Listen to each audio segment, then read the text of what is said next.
a su programa Hablemos de Ciencia, Tecnología y Sociedad. Yo soy Miguel Cabrera y hoy tendremos un invitado que va a tratar un tema de mucha actualidad. El tema que vamos a tratar es la duda en tiempos de inteligencia artificial y postmodernismo, es decir, la postmodernidad y la inteligencia artificial, pero en cuanto a lo que es la duda. Esta es una obra que escribió José Mendoza, al cual tenemos hoy como invitado. Yo estaba anhelando tener a José Mendoza aquí en el programa porque es uno de los destacados investigadores de la Universidad Autónoma de Santo Domingo, que ha hecho una contribución, no ahora, sino de siempre, en cuanto a lo que es la investigación y el desarrollo del conocimiento. José Mendoza de la década del 80 está investigando y está aportando tanto al movimiento investigativo, no solo así de la UAS, sino investigativo en el plano de hacer investigaciones con organizaciones, con algunas instituciones que él incluso ha ayudado a crear. José Mendoza tiene varios libros escritos. Andrés Avelino, el más grande filósofo dominicano, Pensamiento y Trascendencia, Lógica, Hermenéutica y Filosofía de la Historia en República Dominicana. Y ahora nos ofrece aquí ese libro, Duda de la Duda, pero también tiene un libro que es, y que va, yo lo espero que sea, un aporte significativo, que es Mujeres, Filósofas y Sabiduría para el Buen Vivir. José Mendoza, además de filósofo, es comunicador social, es decir, graduado de Comunicación Social en la Universidad Autónoma de Santo Domingo. También hizo una maestría en el mundo global, es decir, el País Vasco y la UAS. Fue también miembro fundador y coordinador de la Sociedad de Estudios e Investigación Científica SEI, de la Sociedad de Investigación Filosófica Andrés Avelino y del Taller Literario Pedro Enríquez Ureña. Es decir, él ha sido un productor de ensayo y de trabajo que nosotros vamos a analizar en este momento. Bienvenido, José Mendoza. Bueno, quiero darte las gracias, Miguel, por la invitación a este prestigioso programa para poder conectar, ¿no?, con el gran público que le da seguimiento al mismo. Sí, José Mendoza hace un análisis en su obra Duda de la Duda, Entendimiento Desentendido, la certeza de vivir desviviendo. Ese es el título que le da José Mendoza y subtítulo a esta obra que esperamos, y eso es seguro que va a tener un éxito enorme, porque la duda en un tiempo como el que vivimos hay que analizarla. La incertidumbre, la forma en que la gente ve los acontecimientos, se ha llegado a un tiempo de la inteligencia artificial, se ha llegado a un tiempo de la posmodernidad, ha habido un cambio en la manera de pensar y de actuar del ser humano, pero José Mendoza también quiere hacer un análisis histórico de la duda filosófica, cómo se ha manifestado esa duda a través de la historia, cómo en la antigüedad aparecieron filósofos que pusieron muchas cosas en duda, que veían y que observaban, pero además de eso también luego vino la duda en el caso de Descartes.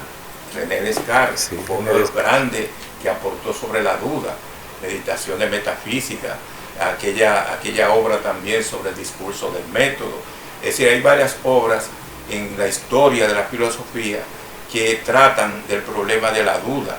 Pero José Mendoza quiero que hace un aporte en cuanto a no quedarse en la duda como se veía en esos años, en esos siglos, sino verla en la actualidad, es decir, cómo se manifiesta la duda y la incertidumbre en este siglo, en este momento en el cual el mundo ha dado todo un cambio, toda una transformación significativa. José Mendoza, ¿cómo usted ve la situación de la duda a partir de los griegos y de esa época antigua? ¿Cómo se manifestó la duda? Bueno, los escépticos que son los primeros, en hablar de la duda, entendían que no podíamos afirmar ni negar nada, porque nada es falso y nada es verdadero. Para ello,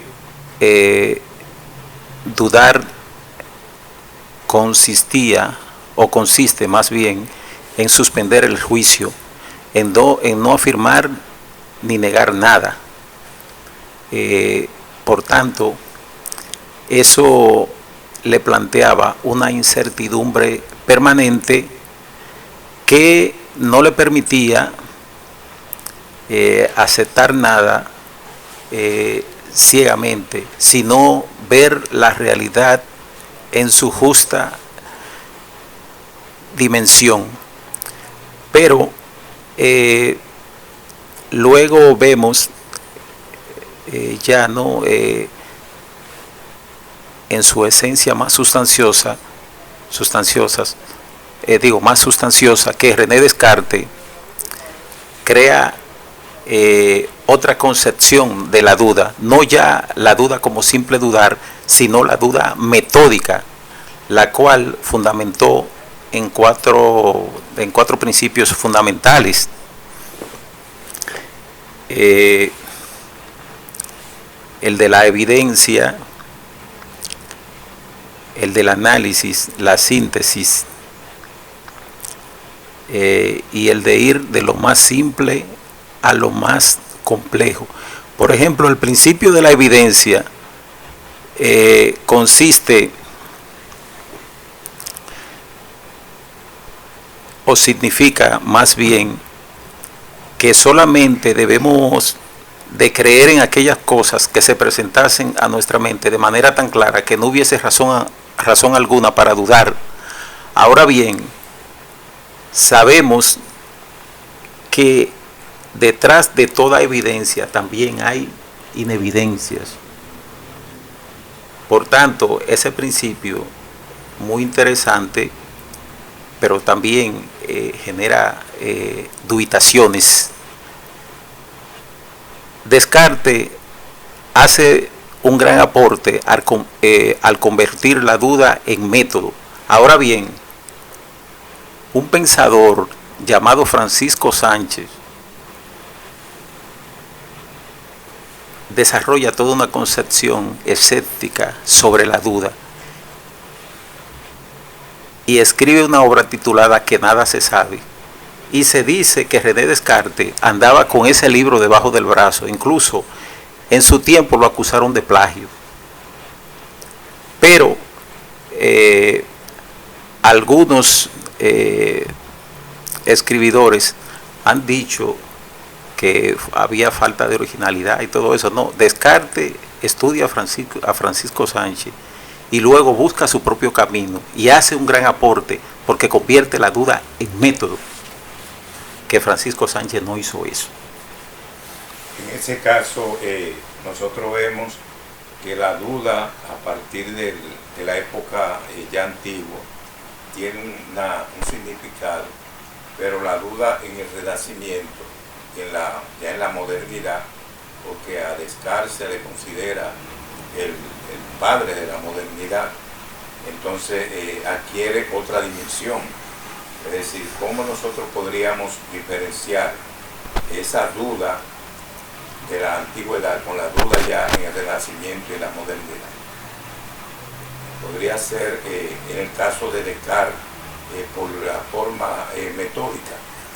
Ahí es donde está el gran aporte a la duda, en esa concepción metódica sobre la misma. Ahora bien, Descartes nunca dudó de la duda. Él llegó a decir: puedo dudar de todo, menos de que dudo. Pero como la duda es una especie de pensamiento y el pensamiento se mueve, entonces nadie puede evitar que se dude de la duda. Dudamos de la duda porque tenemos muchas dudas que no tienen fundamento, que son patológicas, que son enfermizas, y necesitamos dudar de la misma para irla despejando y saber la que tiene razón de ser. De ahí que sea más que indispensable dudar de la propia duda, porque siempre el sujeto tendrá no una duda, sino muchas dudaciones por el hecho de que no lo sabe todo. Solamente quien lo sabe todo no duda. Ahora bien, como ningún humano puede abarcar todo el saber que hay, se llena de incertidumbre y esa incertidumbre le genera duda. Por tal razón, la duda como fenómeno universal, o sea, todos estamos expuestos a la duda. Por tanto, no tenemos otra opción que aprender a dudar. ¿Y cómo se aprende a dudar? Dudando una y otra vez, no de cualquier manera, sino de manera consciente. Debemos de dudar la duda para decepcionar la decepción. Debemos dudar la duda para despejar y evitar la envidia de la envidia. Debemos dudar la duda para lograr el éxito del fracaso. Solamente quien sabe dudar y aquel que fracasa una y otra vez busca la claridad, supera los errores y aprende de los fracasos. En ese caso, según uno puede observar, la duda lleva un elemento positivo y es la investigación. Cuando empezamos a dudar, entonces queremos conocer, porque se despierta esa curiosidad por la incertidumbre. La incertidumbre llama al ser humano a tratar de buscar explicación de las cosas. Entonces, ¿cómo contribuye esa duda a la investigación, al desarrollo del conocimiento, a tratar de buscar nuevas cosas para explicar el mundo? Como nadie lo sabe todo, siente la necesidad imperiosa de dudar.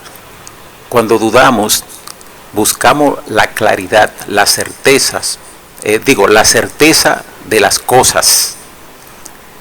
E incluso podemos despejar las hipótesis. Por primera vez en esta obra se habla de la duda y la hipótesis, porque toda hipótesis encierra un determinado tipo de duda. Porque la hipótesis nos lleva a investigar para determinar si tal cosa es falsa o es verdadera. Por tanto, el gran poeta y filósofo dominicano Antonio Fernández Spencer, con mucha razón, llegó a decir en una ocasión que la duda encierra la esencia del filosofar. Quien no duda no filosofa. Dudamos no simplemente por el hecho de dudar, sino para buscar la verdad y las certezas, y la certeza de las cosas. El desarrollo del conocimiento tiene como punto de partida la duda permanente. Y más que nunca, hoy día, cuando observamos un vertiginoso desarrollo tecnológico, virtual, la virtualidad genera dudaciones, pero también la realidad nos da motivos de sobra para dudar. Por tanto, la duda de la realidad y la duda virtual producen lo que se ha dado en llamar la hiperduda. O sea que ya no solamente tenemos la duda de la realidad, sino la duda virtual. la duda tecnológica. De manera que el sujeto hoy día debe de tener una visión aguda y amplia para poder manejar la duda virtual y la duda proveniente de la realidad concrecional. Eso es algo que nosotros lo vemos a diario, ese proceso que se va dando. Pero también cómo, y ahí es que viene la pregunta que uno se hace, cómo esa duda también contribuye a la investigación y a la educación, porque eso va de la mano, es decir, va concatenado. Yo estaba viendo un programa, una participación en un evento, donde se analizaba el caso de las redes sociales, y se dice que el 54% de lo que aparece en las redes sociales son fake news, es decir, son noticias falsas. Entonces, eso despierta duda, a pesar de que las redes sociales hacen un aporte también al conocimiento y a la educación si se saben bien utilizar. No sé, José Mendoza, ¿qué usted opina como comunicador ese aspecto que se da? Es decir, de la educación y de la penetración a través de la creación de conocimiento, pero también de dudar de las cosas que nosotros recibimos a través de las redes sociales. Las redes sociales indiscutiblemente son sumamente fundamental y vienen a jugar un papel esencial, vital en el plano comunicacional, en términos societal. Ahora bien, no todo el contenido que hay ahí es correcto. Hay cosas ciertas y cosas que no lo son. Por tanto, es muy bueno asumir una actitud de sospecha y de duda permanente para mejorar las redes sociales y para poder aprender los mensajes que gozan de certitud en la misma. En el plano de la educación, el sujeto está compelido a dudar permanentemente de los contenidos que se le transmiten, porque una educación sin criticidad, sin dudación, es una educación ciega, y el sujeto debe de aprender a buscar su propio camino para obtener conocimientos novedosos a través justamente del dudar. O sea, el estudiante, todo el que investiga debe de dudar. O sea, por eso hubo una pensadora en una ocasión que habló de una educación que no educa. Y la educación que no educa es esa educación que carece de duda. O sea, el educando debe de ejercitarse en la duda y someter a dudaciones permanentes los contenidos educativos que recibe. Eso es un caso que se ve más en los últimos años. Las últimas décadas han sido de mucho avance en el plano tecnológico. Es decir, ya desde los años 50, 60, 70, 80, hasta este siglo, que tenemos ya el siglo XXI, se ha visto desarrollar todo lo que ha sido un proceso vertiginoso y sin detención de lo que ha sido la tecnología. La tecnología ha logrado un papel fundamental. En este caso se habla de la inteligencia artificial, es decir, de tratar de que instrumentos y mecanismos que puedan funcionar a través de indicaciones que le dan, programaciones más bien, pero que ejercen funciones como si fuera de humano. Es decir, cómo nosotros, en la actualidad, cómo se enfocaría la duda. Es decir, dudar de qué, porque ahí también se conjuga toda una situación mundial donde han existido bastante conflicto, bastante contratiempo con relación a lo que es el uso de esa inteligencia artificial para también lograr hacer daño. Es decir, no se usa tanto y los cambios tecnológicos no se usan para la paz, sino se usan para la guerra.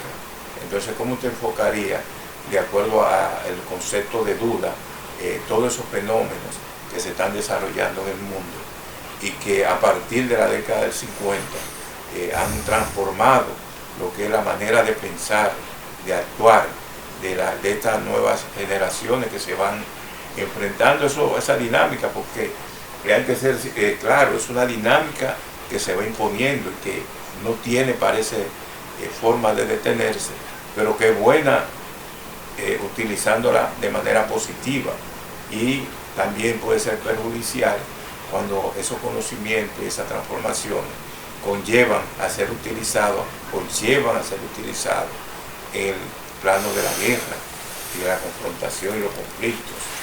Es decir, ¿cómo se vería entonces ese mundo lleno de incertidumbre? Porque la duda también conlleva esa incertidumbre. Y la filosofía, nosotros que somos colegas en dos áreas, que es la filosofía y la comunicación, vemos que la filosofía te enseña a razonar, a criticar, a tener un espíritu de criticidad hacia los problemas, pero también a ver la certeza y las posibilidades de avanzar. ¿Cómo yo se podría en la actualidad analizar todos esos fenómenos que nosotros se manifiestan así tan evidente, y cómo confrontar de acuerdo a esa incertidumbre, a la duda, esos cambios? Sacar, mejor dicho, sacar ventaja positiva, porque es decir, lo positivo es lo que nosotros tenemos que resaltar como educadores que somos. Miguel, hay una verdad innegable, y es que el desarrollo tecnológico que estamos observando en el mundo de hoy día seguirá multiplicándose, seguirá ampliándose, lo que significa que la tecnología vino para quedarse. Por tanto, debemos de aprender a convivir con ella.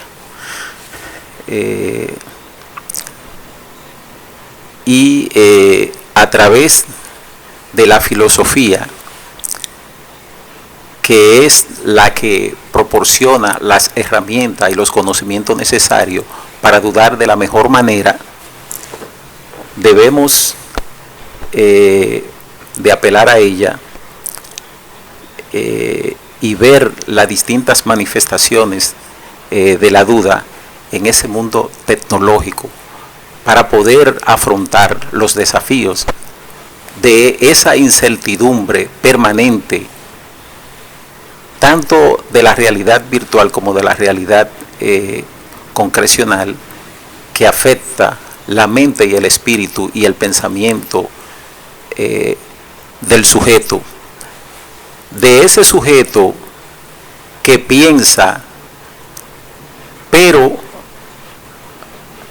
que busca claridad a través del dudar.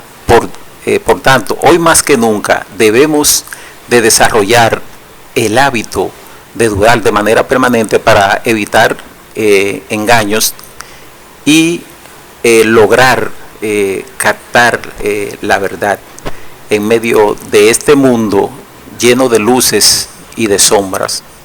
Eso ha sido prácticamente el palpitar de muchos sectores que se ven afectados por lo que son los cambios y las transformaciones que ha habido en la humanidad. Ha existido muchos cambios, muchas transformaciones en los últimos años, pero también han existido movimientos también que han mantenido en alto lo que son los beneficios que pueden traer esas nuevas tecnologías, esos nuevos cambios, una sociedad diferente. La ciencia, usted que es un investigador a tiempo completo y siempre dedicado a lo que son las novedades y hacer aporte, ¿cómo se podría hacer un aporte ya más significativo a lo que es el accionar del mundo de hoy? Es decir, de qué manera, porque estamos ante una persona que tiene ya décadas investigando, analizando, estudiando y haciendo aporte con libros, es decir, con ensayos y también con enseñanza, décadas de enseñanza en las aulas de la Universidad Autónoma de Santo Domingo. Es decir, usted tiene ya un aporte hecho que es significativo. Ahora, con estas dos obras que usted le ha dado a la humanidad, porque son aportes a la humanidad que usted ha hecho, con estas dos obras nosotros vemos que usted tiene una visión amplia de lo que es la sociedad actual. Es decir, nosotros vamos a hacer una pausa, pero vamos a seguir luego ya analizando los momentos en que vivimos, porque vivimos unos momentos de muchas dificultades, de muchos apremios, y en este caso su obra, Duda de la Duda, ejerce una gran influencia, y yo espero, y así va a ser, que Duda de la Duda y Mujeres Filósofas y Sabiduría para el Buen Vivir van a ser dos obras clásicas en que el pueblo dominicano y la Universidad Autónoma de Santo Domingo se va a encontrar bastante agradecida de su esfuerzo y de su labor, que siempre ha sido en defensa y en lucha porque el conocimiento llegue a la población. Y un ejemplo de eso son estos libros, un lenguaje sencillo, un lenguaje que llega a la gente. Es decir, yo me siento muy bien que usted esté aquí en este programa y que exprese las ideas que usted manifiesta en ese libro, y también no solo en ese solo libro de la duda. Luego vamos a tratar el otro libro sobre las mujeres, es decir, esas mujeres filósofas y sus aportes en los diferentes ámbitos del saber, tanto en la ciencia, en la tecnología, en la filosofía, y son aportes que uno tiene que valorar, porque la gente que está pensando, que está aportando, no son todo el mundo. Es decir, todo el mundo no dedica su tiempo a aportar, a investigar, porque no tiene como esa voluntad de hacerlo. A veces tiene la oportunidad económica, pero no tiene la voluntad de dedicarse a esos asuntos de investigación. Es decir, hay dos cosas que hay que tomarle en cuenta, que es la voluntad de hacer las cosas, que es lo primero, el deseo de contribuir y de aportar, y a veces las condiciones que uno tenga para también realizar esos trabajos. Eso también debemos de analizarlo, porque no es tan fácil dedicarse a producir obras de esta magnitud, es decir, que tengan tanta rigurosidad en el análisis, y que nosotros vamos a sentirnos, yo mismo me siento muy orgulloso de usted. Gracias. Porque una persona que se ha mantenido siempre aportando, escribiendo y tratando de que los alumnos y la sociedad tengan un avance y obtengan conocimiento. Eso no se da tan común, porque nosotros tenemos a veces un espíritu de no contribuir o de dejar las cosas pasar. En la inmensa mayoría lo que está es sobreviviendo o dejando pasar los días y las horas en que están viviendo. Mientras que hay gente como usted, José Mendoza, que se ha mantenido siempre firme a pesar de los pesares y a pesar de las dificultades, dando su contribución a la sociedad dominicana. De todo modo, vamos a hacer una pausa y vamos a seguir luego analizando este libro, Duda de la Duda, y será dentro de breve que vamos a seguir con este tema. Muy bien.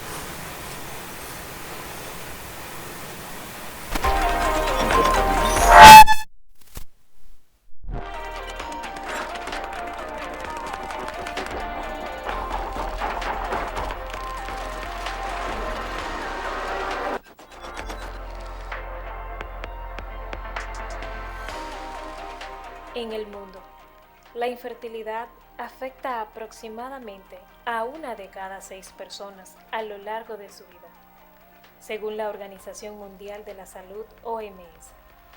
La infertilidad, según la definición de la Sociedad Estadounidense de Medicina Reproductiva, es una enfermedad caracterizada por la incapacidad de lograr un embarazo satisfactorio, en función de los antecedentes médicos, sexuales y reproductivos, la edad, los hallazgos físicos, las pruebas diagnósticas o cualquier combinación de estos factores de la paciente, o que requiere intervención médica para lograr un embarazo satisfactorio de forma individual o en pareja.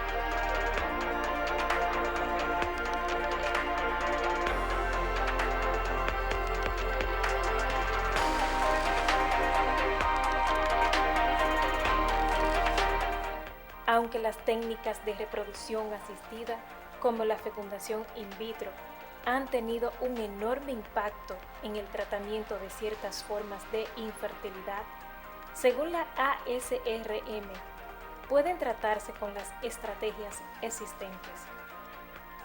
Recientemente, ha surgido una potente tecnología conocida como gametogénesis humana in vitro, que utiliza células madre pluripotentes PSCS, como por ejemplo las células madre pluripotentes inducidas de pacientes iPSCS, para generar células germinales humanas con la capacidad potencial de dar lugar en cultivos a gametos maduros, ofreciendo una puerta de entrada al tratamiento de todas las formas de infertilidad independientemente del sexo.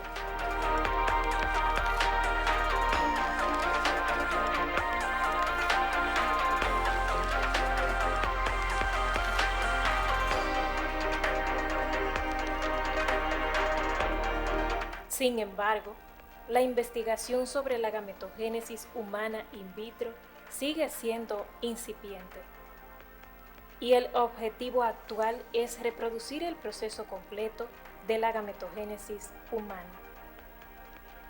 Hasta la fecha, uno de los principales retos ha sido reproducir en la población fundadora de células germinales o de células germinales primordiales humanas un acontecimiento distintivo conocido como reprogramación epigenética, en el que la memoria parental heredada de las células presente en su ADN se restablece o se borra, lo cual es necesario para la correcta diferenciación de las células germinales.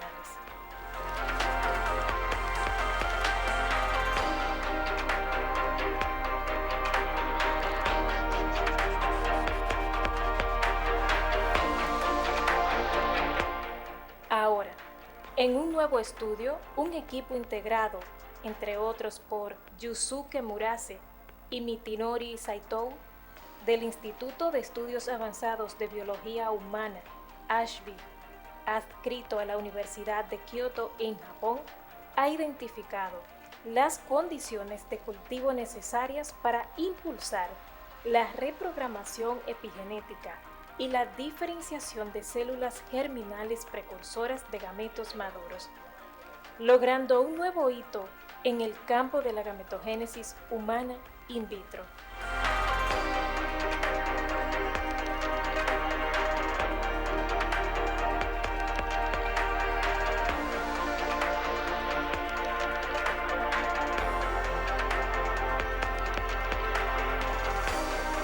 Nuestro estudio representa no solo un avance fundamental en el conocimiento de la biología humana y de los principios subyacentes en la reprogramación epigenética en humanos, sino también un hito en la investigación sobre la gametogénesis humana in vitro, subraya Saito. Aunque quedan muchos retos por delante y el camino será sin dudas largo, especialmente si se tienen en cuenta las implicaciones éticas, legales y sociales vinculadas a la aplicación clínica de la gametogénesis humana in vitro. Hemos dado un salto significativo hacia el posible paso de la gametogénesis in vitro a la medicina reproductiva.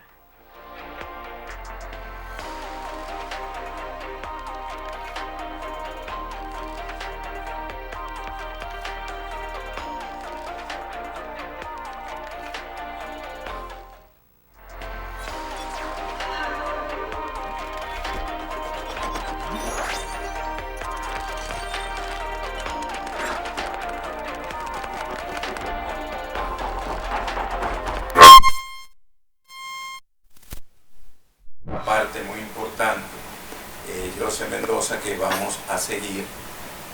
Vamos a tratar ya el problema de la posmodernidad, es decir, esta época que se inaugura en el mundo y que trae como consecuencia ya un cambio. La generación de nosotros tenía otra actitud hacia la vida, tenía otro comportamiento y otra situación de cómo manejarse. Es decir, pero en este caso ya cuando se pasa a una época postmoderna, se trata de los grandes relatos, de abandonarlo y de tratar de renunciar a ellos. En este caso, el marxismo, el cristianismo y una serie de paradigmas que se tenían como sagrados y que también tenían respaldo en la población y apoyo, se ven tratados como de segunda categoría o ignorados o abandonados, mejor dicho, que esa es la expresión correcta. La posmodernidad trajo esa consecuencia. Entonces ya los valores eran distintos. Hoy prevalece esa situación.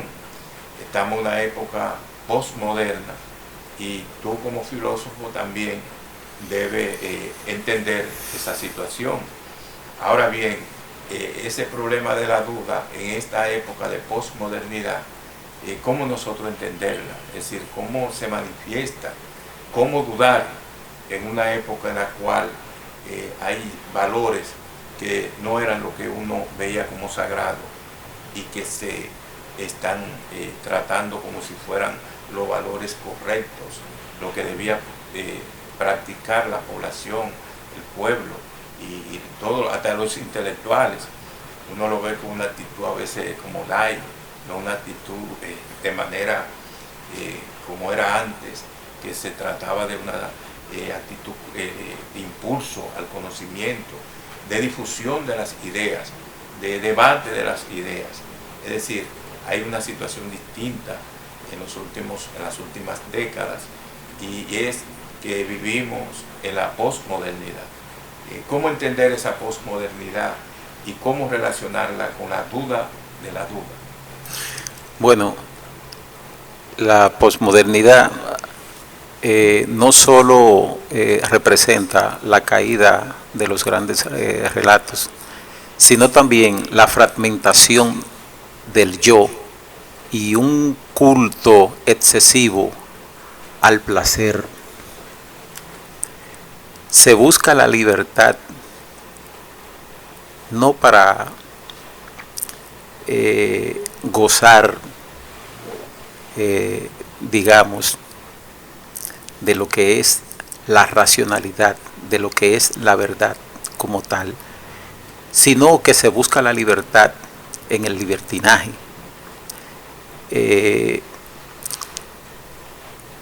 Y ese libertinaje no hace otra cosa que sumergir al sujeto en un laberinto no solo de incertidumbre, sino de dudaciones, donde lo llena de muchas confusiones, donde lo desorienta y lo mantiene distante de todas aquellas cosas que pudiesen educarlo, que pudiesen moldearlo. Por esa razón, la verdadera libertad de prejuicios, de falsas concepciones, depende realmente del dudar consciente. En medio de toda esta confusión, donde se trata de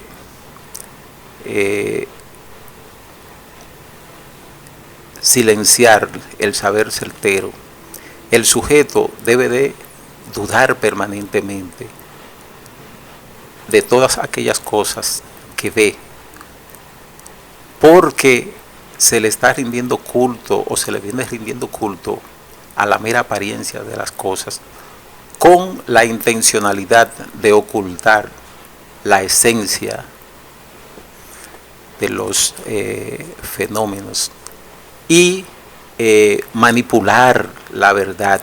Por eso hoy día se habla de la posverdad, donde se trabaja las emociones del sujeto y se le presenta una imagen equivocada de lo que es la verdadera realidad. Entonces, el sujeto debe desarrollar el hábito, debe de manejar el arte de dudar para buscar la verdad y evitar el engaño, y tener sobre todo bien garantizada la certeza de los fenómenos que le permita tener una concepción justa y razonable de los mismos. Ahora nosotros, yo sé que nos hemos dedicado a dos actividades que tienen responsabilidades en cuanto al desarrollo de ideas y de conciencia en la población. Veo que debemos y tenemos una gran responsabilidad social, porque el caso, por ejemplo, del filósofo, el que se dedica a filosofar, debe ser un ente que sirva para crear conciencia crítica, para crear una conciencia de cuestionamiento de la realidad, crear un ser humano que sepa analizar, que sepa reflexionar. En este caso el filósofo tiene esa facultad y tiene ese deber de jugar ese papel, pero también el rol del comunicador social, que tú eres comunicador social igual que yo. Exacto. Es decir, egresado de la Universidad Autónoma de Santo Domingo, tenemos la responsabilidad también de crear esa conciencia ciudadana y de crear también un conocimiento de la realidad, de qué se vive y cuál debe ser el camino que conduce a la liberación de esas ataduras y de esos prejuicios que la población a veces le son inculcados. Es decir, nosotros tenemos todo un reto social que cumplir. Sin embargo, eso no se está viendo en la actualidad. Es decir, hay filósofos que aportan. La Escuela de Filosofía de la UAS, que está siendo dirigida ahora por Eulogio Silverio. El maestro Eulogio Silverio. Sí, el maestro Eulogio Silverio está haciendo una labor brillante. Desde luego, Brillante desde luego. Por eventos que está desarrollando, esa Olimpiada de Filosofía. El precongreso. El precongreso, voces, esas voces, archivo de la voz, que ahí se está tratando de ver el enfoque de la vida de cada uno de esos filósofos, tanto activo como inactivo, ya jubilado de la UAS. Es decir, es una labor muy positiva, muy que positiva. ha llenado un vacío que había, pero todavía falta algo más. Es decir, falta que nosotros motivemos a la población a participar, a opinar, a dialogar, a debatir y sobre todo a pensar la realidad que se vive. ¿Cómo tú enfocas el papel del comunicador social en la actualidad y del filósofo, que son dos áreas que nosotros nos hemos dedicado en la vida a estudiar? Bueno, tanto el comunicador como el filósofo deben de preocuparse por llevar una buena orientación a la sociedad, por educar, por bien informar y bien orientar a la población. Por esa razón debe de ofrecer interpretaciones correctas y clarificadoras de los fenómenos, de manera tal que la sociedad pueda entender con claridad el fundamento, la razón de ser de los mismos.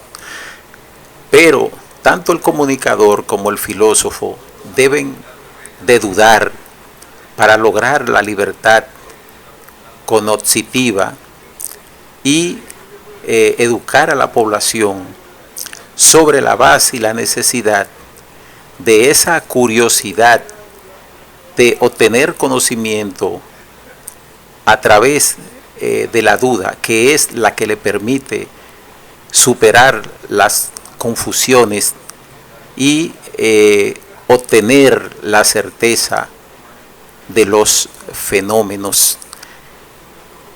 Todo pensador que se precie de tal debe de tener un claro concepto de lo que es la duda, porque la duda fundamentada en la sospecha le proporciona al sujeto la capacidad de confiar desconfiando y la capacidad de obtener el éxito del fracaso, y todavía más le permite decepcionar la propia decepción. Esos son los anhelos que nosotros tenemos y que debemos impulsar. Debemos siempre mantener el espíritu de contribuir y de motivar en ese sentido. Si de nosotros se nos presenta una responsabilidad que debemos tratar de cumplir, y yo estoy muy complacido con usted, porque ya usted está cumpliendo con eso. Esos 2 libros que usted está pone a circulación próximamente, ya está tratando de dar una contribución al conocimiento, ya que la sociedad dominicana vea su realidad. Por ejemplo, el caso de Duda de la Duda y de Mujeres Filósofas y Sabiduría para el Buen Vivir, que ambos están disponibles en Amazon. Eso le iba a decir, es decir, son 2 obras que ya usted la tiene en Amazon, pero que yo espero que podamos hacer un gran acto de puesta en circulación, donde se vea que el caso, por ejemplo, de Mujeres Filósofas, que ahí hay todo un aporte de las mujeres filósofas. Es la obra más completa que se ha escrito sobre las mujeres. No se tiene conocimiento de una obra de tanta profundidad y de tanta amplitud, porque puede ser que, y hay obras que tratan de las mujeres, pero no en el sentido ya de ver sus aportes en determinadas y en todas prácticamente en las áreas del conocimiento, no solo de la filosofía, sino de la tecnología. Hasta ahora él es la obra más completa. Al decir de Mónica Caballé, extraordinaria filósofa española que introdujo la consultoría filosófica en España, ella entiende que esa obra viene a llenar un gran vacío bibliográfico. Por eso es que yo, al despedirlo, José Mendoza, en este momento, usted da su palabra, no es de despedida, porque usted viene próximamente a que analicemos, vamos a analizar entonces a la segunda obra, pero yo espero que no sea muy lejos. Yo quiero que usted dé alguna palabra de despedida, maestro José Mendoza, pero no una despedida, es hasta luego. ¿Cómo se despide usted del público y cuáles son las palabras que usted tiene para los teleaudientes? Bueno, le exhorto al gran público seguidor de este importante programa que puedan adquirir para que puedan valorar en su justa dimensión ambas obras, Duda de la Duda y Entendimiento Desentendido, La Certeza de Vivir de Viviendo, y Mujeres Filósofas y Sabiduría para el Buen Vivir, que puedan obtener esa obra para que puedan ver el contenido de la misma y puedan valorarlo.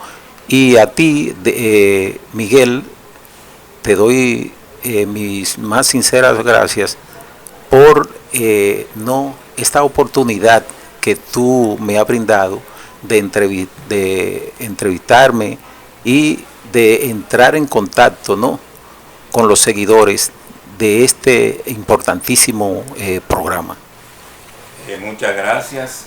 Será hasta el próximo lunes con Hablemos de Ciencia, Tecnología y Sociedad. Muchas gracias.